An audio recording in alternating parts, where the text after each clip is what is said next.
Lucy Lippard is an American art critic, activist, and curator who played a key and provocative role in the development of conceptual art in New York in the 1960s and 1970s, and her influence continues around the world to this day. In 1984, she came to Ireland to meet with artists in preparation for Divisions, Crossroads, Turns of Mind, some new Irish art.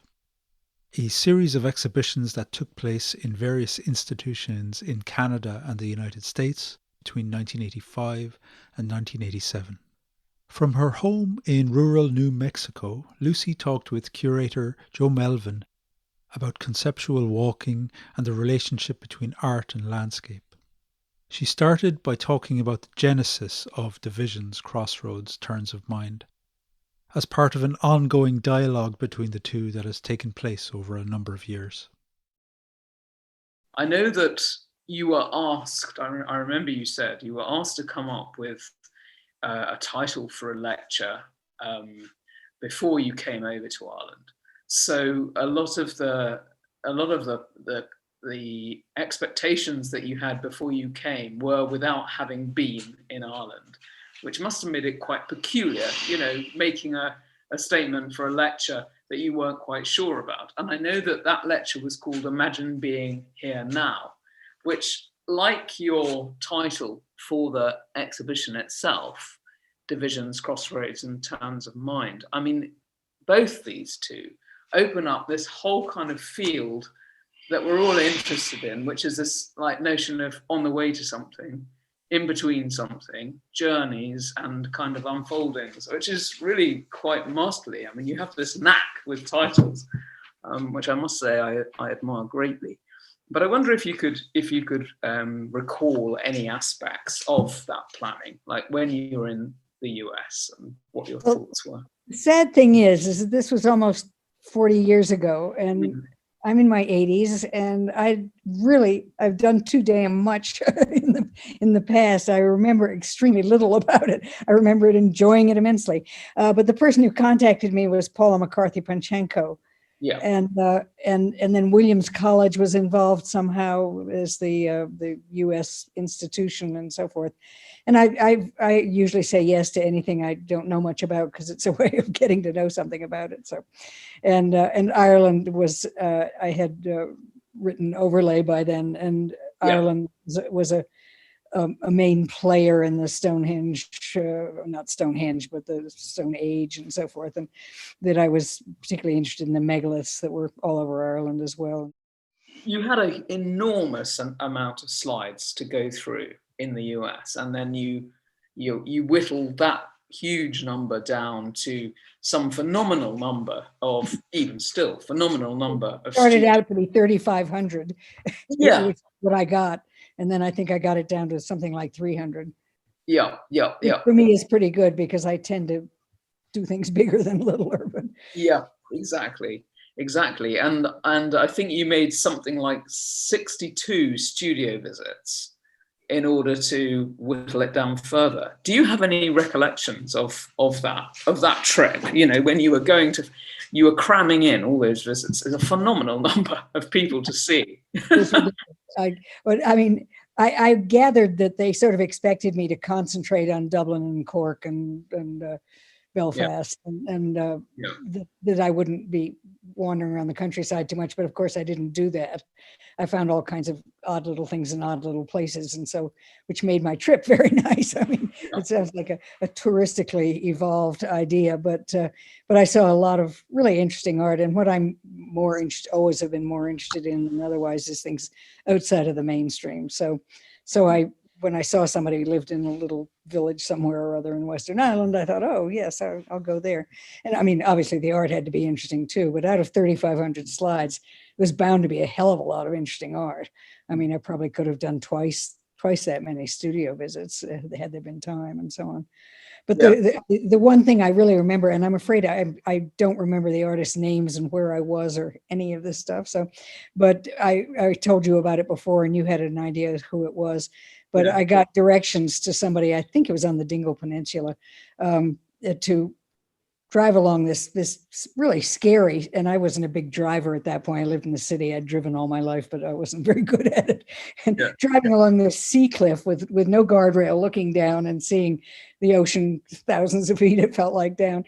And I finally made it to this guy's studio, and we talked. We saw the work, and then I said, well, I better, gird myself for the trip back down. He said, oh, there's actually a shorter way over here. You can just go that way.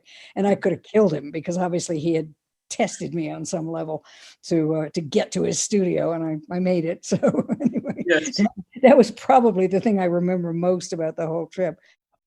After her studio visiting circuit of Ireland, Lucy chose over 100 artworks to include in the exhibition, including Maurice Henderson's series of books, Nuclear Awareness, Gambler with Wolves by John Kindness, a videotape of Vernon Carter's 1984 performance, The Beginning, John Carson's poster documenting his own journey across Ireland, and videos documenting the performances of Danny McCarthy. Here we see an image included in the exhibition catalogue of his 1982 performance at O'Connell Bridge in Dublin, 100 Bottles for James Joyce. And I remembered the work, but I frankly didn't remember all of going to the studios, and 62 studios. God, I didn't realize there were that many. Yeah, it's a lot. I mean, it really is an absolute lot. And Paula remembered that you went immediately, you landed, she sort of expected you were on a day off, a day to chill out, but that you got off the plane, that long haul flight, and went immediately to studios. I mean, that shows the kind of level of energy that Seth Siegelaub was so much in awe of. Astonishing.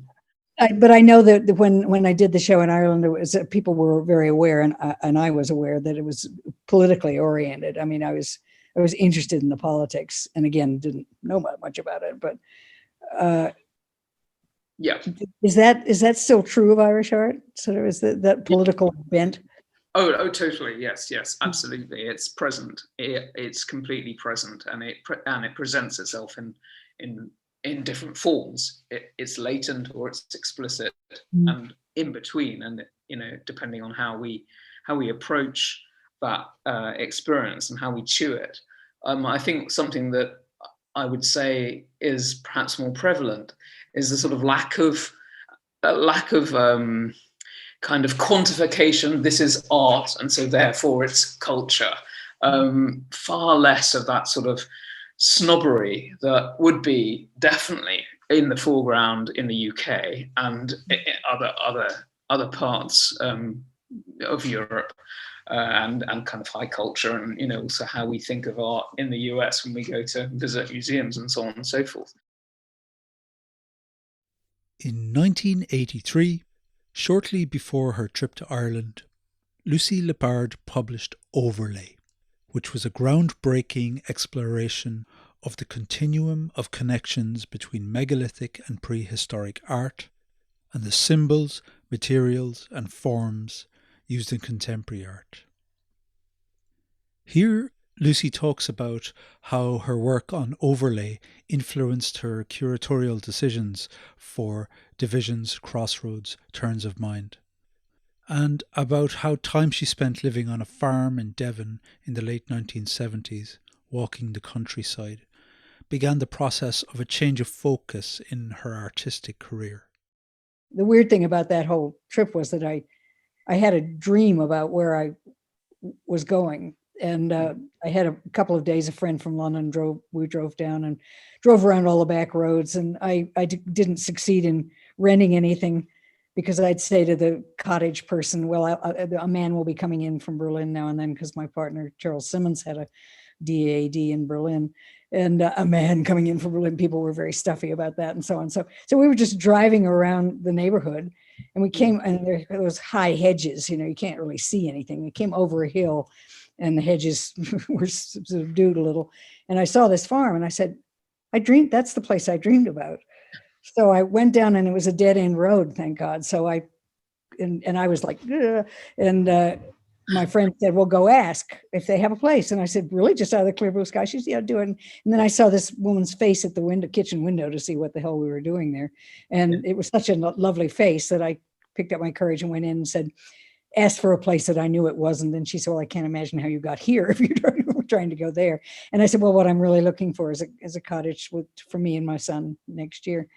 And she said, we have a cottage. And so the rest is history. But that whole year in Devon and sort of discovering the Dartmoor with a retired cattle dog. I have another retired cattle dog now, but who understood that I was looking for megalithic ruins or sites.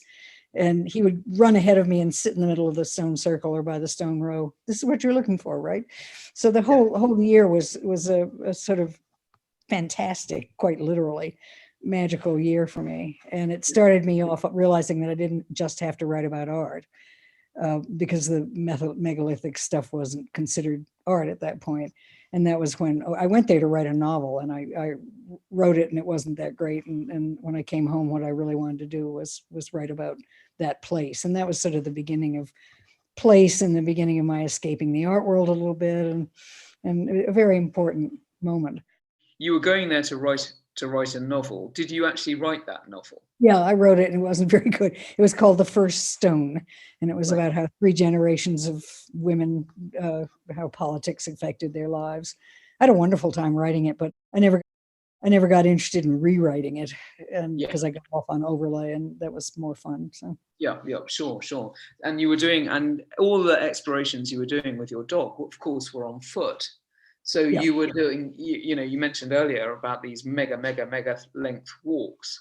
I mean, it's very interesting to kind of inhabit that space of walking, thinking, reflecting, unfolding, and it can take all day, of course, and hours of walking when the territories change. Yeah, and England is so hospitable that way. In the West here, you get shot if you're caught on somebody's land. I mean, oh my God.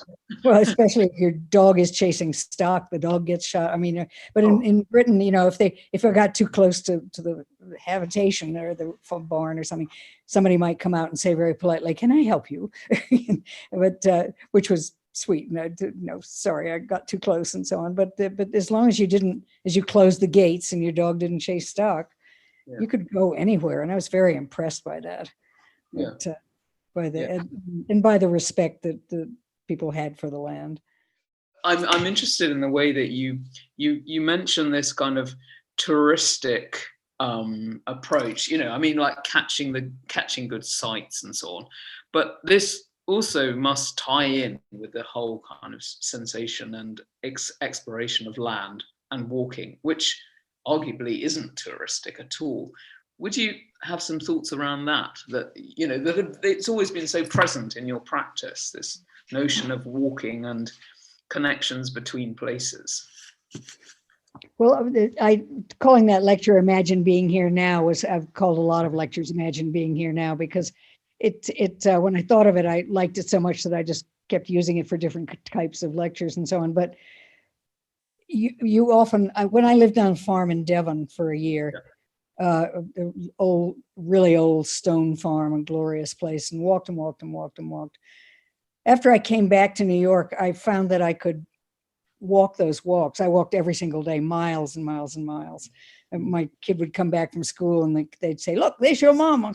They're way off there, the purple jacket." Wow. Anyway, and so walking, that was really where walking became most important to me. I'd walked before, hiked before, but England was the place that showed me what was involved and how to do it. So Imagine Being Here Now, in a way, was about both being here and imagining being there. I don't quite know how to say it, but sort of an overlap, an overlay.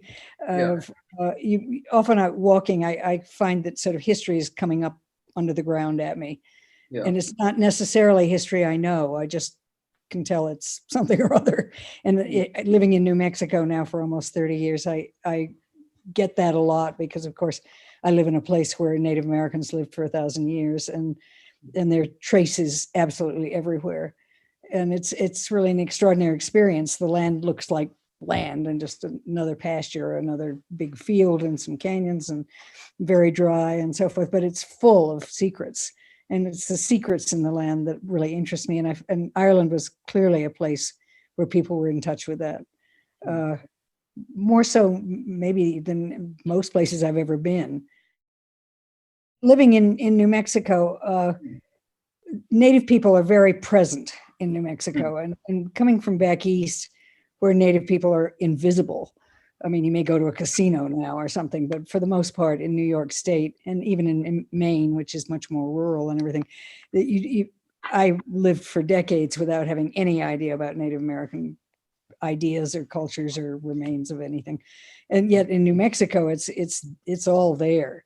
And especially in the last couple of decades when natives have become much noisier in the best sense, made their presence felt more, whereas before it was more kind of almost underground, just to get a bad pun in there.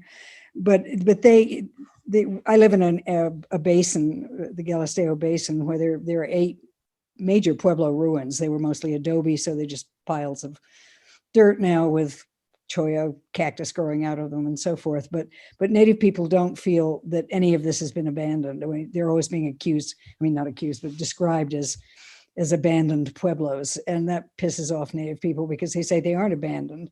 They often would leave a pueblo for quite a while and then come back.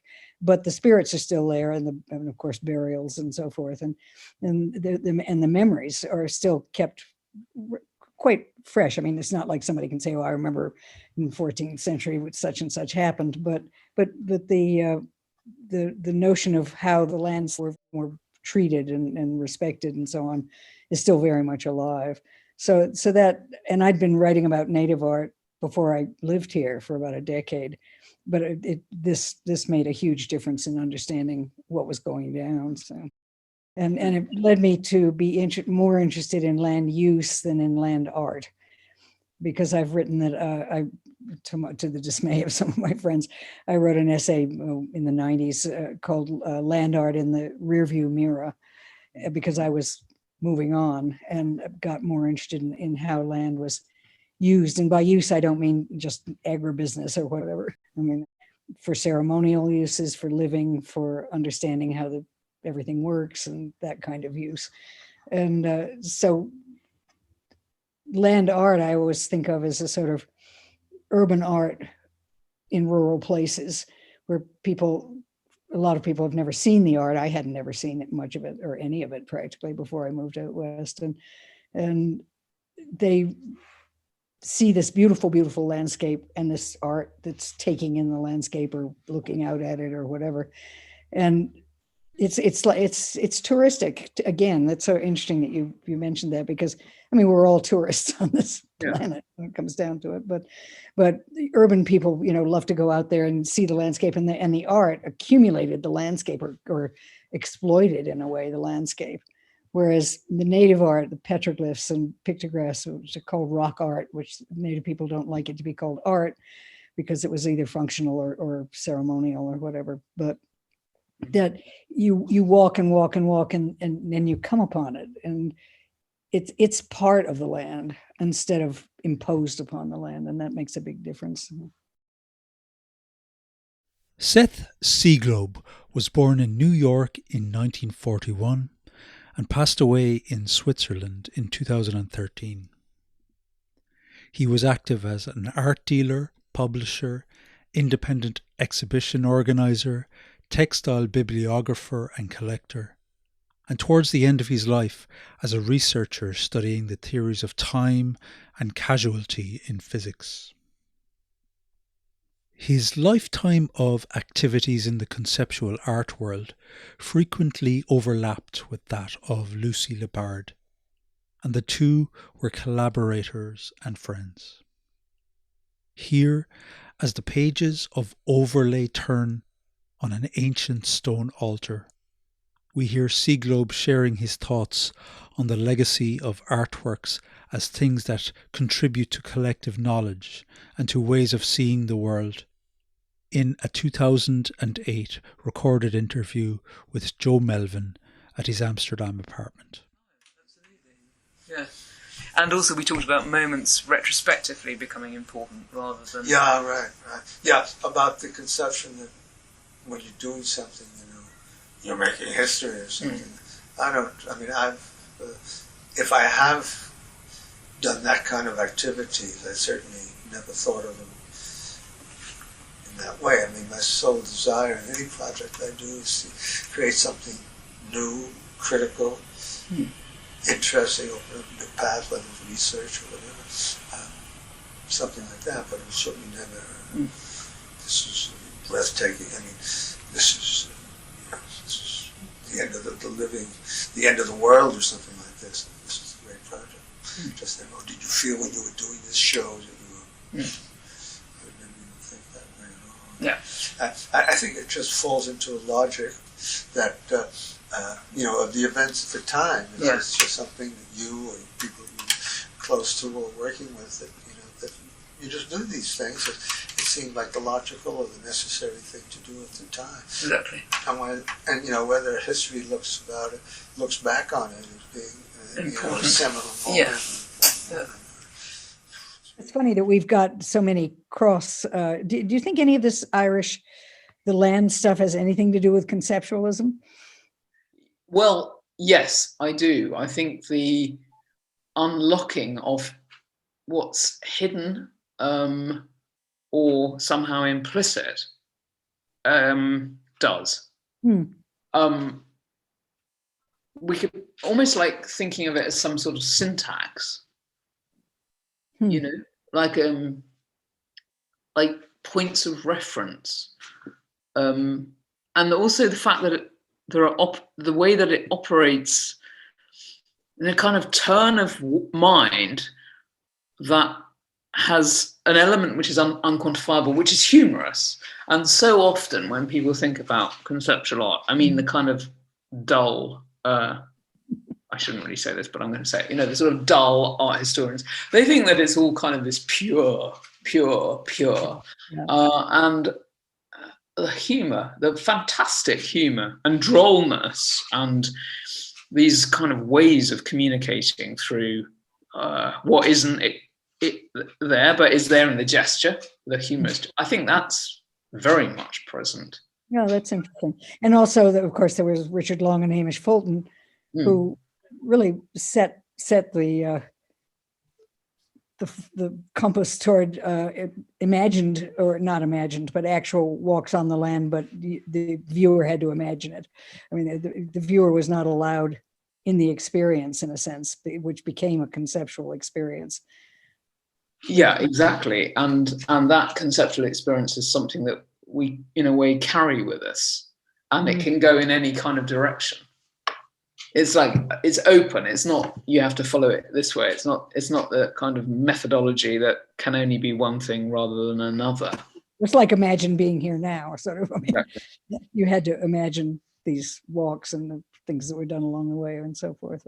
But that I loved the fact that there was art that was walking. I mean, it really opened the door to all of conceptual art did, in a sense, to social practice, which is somebody called the gentrification of community arts, which I agree with, but a lot of my best friends do social practice, and I hate the word practice. It sounds clinical, but social practice is all of these ways of kind of wandering out of the art world and finding that you didn't have to go back to the center. You could wander out like Seth did.